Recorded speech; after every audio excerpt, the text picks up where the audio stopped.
ആയിരിക്കുമ്പോൾ ഞാൻ പറഞ്ഞു എന്ന് അദ്ദേഹം പറയപ്പെടുന്നതായ വാക്ക് ഞാൻ ഇരിക്കുന്നിടത്തുനിന്ന് അദ്ദേഹത്തിന്റെ അടുത്തേക്ക് സഞ്ചരിച്ച് ചെല്ലുമെന്ന് നിങ്ങൾ വിചാരിക്കുന്നുണ്ടോ? Flash back. സർവകലാശാലയെ അടക്കി ഭരിക്കാനുള്ള മന്ത്രിയുടെ ആർത്തി ഈ നിയമത്തിന്റെ ഓരോ ഭാഗവും എടുത്ത് വായിക്കുമ്പോൾ നമുക്ക് കൃത്യമായി വ്യക്തമാകും. പ്രോ ചാൻസലറായ മന്ത്രിക്ക് യൂണിവേഴ്സിറ്റിയുടെ അക്കാദമിക് വിഷയങ്ങളിൽ ഇടപെടാനുള്ള അധികാരം നൽകിയിരിക്കുകയാണ് സർ. ഞാൻ ഒരു തമാശ കണ്ടുപിടിച്ചല്ലേ. മന്ത്രി ഒരു ചിറ്റെഴുതി ഏതെങ്കിലും ലോക്കൽ കമ്മിറ്റി അംഗത്തെയോ CIT കാരനെ പറഞ്ഞു വിട്ടാ അവനും പോയി യൂണിവേഴ്സിറ്റിയുടെ എല്ലാ അക്കാദമികമായ കാര്യങ്ങളും വിലയിരുത്തി പരിശോധിച്ച് അഭിപ്രായം പറയാം. ആരാണ് സാർ ഇവരൊക്കെ? മറ്റേ ഏർപ്പാട് ഈ പരിപാടി നടക്കത്തില്ല. രജിസ്ട്രാർ സർവകലാശാലയുടെ എല്ലാ അധികാര സ്ഥാനങ്ങളിലേക്കുമുള്ള തെരഞ്ഞെടുപ്പുകളുടെ മുഖ്യ തെരഞ്ഞെടുപ്പ് ഓഫീസർ ആയിരിക്കുന്നതും അദ്ദേഹം വിജ്ഞാപനം പുറപ്പെടുവിക്കുന്നതും തെരഞ്ഞെടുപ്പ് നടത്തുന്നതുമായിരിക്കും. അപ്പോ VCയുടെ അധികാരം രജിസ്ട്രാർക്ക് നൽകുകയല്ല എങ്കിൽ പിന്നെ എന്തിനാണ് മിനിസ്റ്റർ ഇങ്ങനെ ഒരു ക്ലോസ് ഉൾപ്പെടുത്തിയിരിക്കുന്നത്? സഹിക്കല്ലാതെ എന്ത് ചെയ്യാ? നമ്മൾ വിചാരിക്കും ഈ നിയമം കൊണ്ടുവന്ന അടിസ്ഥാനം കഴിഞ്ഞ കേരള സർവകലാശാല തെരഞ്ഞെടുപ്പ്, ആ തെരഞ്ഞെടുപ്പിൽ SFIക്ക് വിചാരിച്ച മുന്നേറ്റം ഉണ്ടാക്കാൻ പറ്റിയില്ല. അപ്പൊ SFIയുടെ സഹാക്കന്മാർ എന്ത് ചെയ്തു? കുട്ടി സഹാക്കന്മാരാണല്ലോ, അവന്മാരെന്ത് ചെയ്തു? കുറെ ബാലറ്റ് പേപ്പർ എടുത്തങ്ങ് കഴിച്ചു. അപ്പൊ കഴിച്ചു കഴിഞ്ഞപ്പോഴും ജയിക്കുന്നില്ല. അങ്ങനെ വന്നു കഴിഞ്ഞപ്പോ ബഹളമായി. അപ്പൊ ബഹളമായി കഴിഞ്ഞപ്പോ ബാലറ്റ് പേപ്പറിന്റെ ബാലൻസ് ശരിയാകുന്നില്ല. അപ്പൊ എന്ത് ചെയ്തു? രജിസ്ട്രാർ പറഞ്ഞു ആ SFIയെ ജയിപ്പിച്ചതായിട്ട് പ്രഖ്യാപിക്കണമെന്ന് പറഞ്ഞു. ഉളുപ്പുണ്ടടാ ചക്കണക്ക്.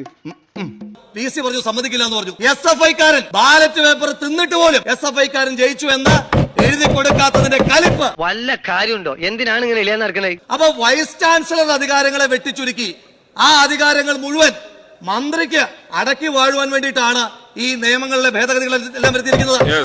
ഉളുപ്പുണ്ട് കാക്കങ്ങൾക്ക് 10 കുട്ടികളെ പഠിപ്പിക്കേണ്ട മനസ്സിലായില്ലേ നിങ്ങൾ? എന്തെങ്കിലും ചോദിച്ചു കഴിയുമ്പോൾ മന്ത്രി എന്താ പറയുന്നത്? മന്ത്രി പറയുന്നത് കൽപ്പാന്ത കാലത്തോളം മന്ത്രി ആർ ബിന്ദു അല്ല കേരളത്തിന്റെ ഉന്നത വിദ്യാഭ്യാസ വകുപ്പ് മന്ത്രി. കേരള യൂണിവേഴ്സിറ്റിയുടെ ഗേറ്റ് കടന്ന് പുറത്തേക്ക് ഇറങ്ങി വരുമ്പോ അവിടെ ആശാന്റെ ഒരു പ്രതിമയുണ്ട്. ആ ആശാന്റെ പ്രതിമ മാറ്റി എന്റെ പ്രതിമ വേണമെന്ന് മന്ത്രി പറയുന്ന ഒഴിച്ച മന്ത്രിയിലേക്ക് നിക്ഷിപ്തപ്പെടുത്തുവാൻ വേണ്ടിയിട്ടുള്ള കുടില ശ്രമങ്ങളാണിത്. അതിനെ നമുക്ക് അംഗീകരിക്കാൻ കഴിയില്ല. ബഹുമാനപ്പെട്ട മിനിസ്റ്റർ, പ്രതിപക്ഷാംഗങ്ങൾ 3 പേര് സംസാരിച്ചതിനെ കുറിച്ച് പറഞ്ഞത് രോദനം ഉയർന്നു എന്നാണ് പറഞ്ഞത്. രോദനം. ഞാനോ? അയ്യോ, ആര് പറഞ്ഞു പിടിപ്പിച്ചു? അസംബ്ലിയിൽ വന്ന് സംസാരിക്കുന്നത് രോദനമാണോ? നിങ്ങൾ ഈ ട്രഷറി ബെഞ്ചിൽ ഇരുന്നുകൊണ്ട് ഞങ്ങൾ സംസാരിക്കുന്നതിനെ അപമാനിച്ചാൽ രോദനം എന്നാണ് പറഞ്ഞത്. രോദനം. ഒരു കയ്യബദ്ധം നാറ്റുകരുത്. ഇപ്പൊ രണ്ടാമത് വളരെ മോശമായിട്ട് സംസാരിക്കുകയാണ്. വളരെ മോശമായിട്ട് സംസാരിക്കുകയാണ്. ദൈവമേ, മൂർഖനെയാണല്ലോ ചവിട്ടിയത്. ഉന്നത വിദ്യാഭ്യാസ വകുപ്പ് മന്ത്രി വളരെ അപകീർത്തിപ്പെടുത്തിക്കൊണ്ടാണ് സംസാരിച്ചത്. ഒരിക്കലും ഈ അസംബ്ലിയിൽ സംസാരിക്കാൻ വയ്യാത്ത വാക്കാണ്. അതന്നത്തെ ചോരത്തിളപ്പിന് ഇത് ഒരു കാരണവശാലും അനുവദിക്കാൻ പറ്റില്ല. നിങ്ങൾ പിൻവലിക്കണം. ആ പ്രസ്താവന പിൻവലിക്കണം. പിൻവലിക്കണം. പിൻവലിക്കണം. എനിക്കെല്ലാമായി തൃപ്തിയായി. കോൺസ്റ്റബിൾ തള്ളിക്കോളൂ. മൈക്ക് ഓഫായിരിക്കുമ്പോൾ ഞാൻ പറഞ്ഞു എന്ന് അദ്ദേഹം പറയപ്പെടുന്നതായ വാക്ക് ഞാൻ ഇരിക്കുന്നിടത്തുനിന്ന് അദ്ദേഹത്തിന്റെ അടുത്തേക്ക് സഞ്ചരിച്ച് ചെല്ലുമെന്ന് നിങ്ങൾ വിചാരിക്കുന്നുണ്ടോ? എന്റെ ശബ്ദം അത്ര ഉയർന്നൊരു ശബ്ദമല്ല. ഈ ഒരു ശബ്ദം വെച്ച് ഞാൻ അവിടെ ഇരുന്നു കൊണ്ട് പറയുന്നത് അദ്ദേഹം എങ്ങനെയാണ് കേട്ടത്? ഈ കണ്ണോണ്ട് ഇയാള് കണ്ട്, ഈ കാതോണ്ട് ഇയാള് കേട്ട്. എന്നെ പോലെ ഒരാൾ ഒരിക്കലും അങ്ങനെ പറയൂല, പറഞ്ഞിട്ടുമില്ല. അത് ഞാൻ 100% അച്ചട്ടായിട്ട് പറയാണ്. പച്ചവെള്ളം ചവച്ചു കുടിക്കണ പഞ്ചപാവം അങ്ങോട്ട് ഇറങ്ങിയില്ലടേ. അവരുടെ ശീലം ആണത് നുണ പറയാന്നുള്ളത്. അത് അവര് ആവർത്തിച്ചുകൊണ്ടിരിക്കുന്നു എന്ന് മാത്രമേ അതുമായി ബന്ധപ്പെട്ട് എനിക്ക് പറയാനുള്ളൂ. ആണോ? മൈക്കില്ലാത്തപ്പോ ഞാൻ പറഞ്ഞത് അദ്ദേഹം കേട്ടു എന്നാണ് പറയുന്നത്. അതിനൊന്നും ഇല്ലേ? രാഹുൽ മാങ്കൂട്ടം വളരെയധികം പ്രാവശ്യം പുച്ഛവും പരിഹാസവും വാരി വിതറിക്കൊണ്ടാണ് ഞാൻ സംസാരിക്കുന്നത് എന്ന രൂപത്തിലാണ് അവിടെ പലവട്ടം അത് ആവർത്തിച്ചു. കാര്യമത് സത്യമാണെങ്കിലും എനിക്ക് അംഗീകരിച്ചു കൊടുക്കാൻ പറ്റുമോ? അദ്ദേഹം ഒരു നിയമസഭയിൽ പ്രസംഗിക്കുന്ന രീതിയിലല്ല സംസാരിച്ചിരുന്നത്. നേരെ മറിച്ച് നമ്മളൊരു കവല പ്രസംഗത്തിലൊക്കെ ആളുകളെ വഴക്കു പറയുന്ന രീതിയിലാണ്. അദ്ദേഹം വ്യക്തിപരമായിട്ട് എന്നെ അധിക്ഷേപിക്കുന്ന വിധത്തിൽ തന്നെയായിരുന്നു അദ്ദേഹം സംസാരിച്ചിരുന്നത്.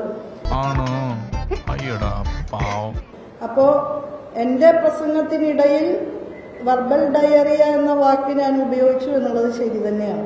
തൂറാത്തവൻ തൂറുമ്പം തീട്ടം കൊണ്ട് ആറാട്ട്. അയ്യേ, എന്തൊരു വൃത്തിയുടെ ലാംഗ്വേജ് അത്. കൺട്രിമാൻ, ഈ വായുണ്ടല്ലോ അങ്ങനെ ഭക്ഷണം കഴിക്കണത്. Too bad country people.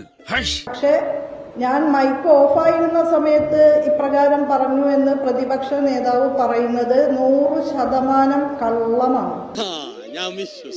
പിന്നെ അദ്ദേഹം നിരന്തരം കേരളത്തിന്റെ പൊതുമണ്ഡലത്തിൽ നുണ പറഞ്ഞുകൊണ്ടിരിക്കുന്ന ഒരാളാണ് എന്നുള്ളത് കൊണ്ട് ഞാൻ ഇപ്രകാരം പറഞ്ഞു എന്ന് ആളുകൾ വിശ്വസിക്കുമെന്ന് ഞാൻ കരുതുന്നില്ല. ഇല്ല സാർ, മഹാതാരികടയാണവൻ. എന്റെ മകന്റെ പ്രായത്തിലുള്ള ഒരു നിയമസഭാംഗം വളരെ മോശപ്പെട്ട നിലയിലാണ് എന്നെ കുറിച്ച് അവിടെ പ്രസംഗിച്ചത്. അതൊരു സത്യം മാത്രം.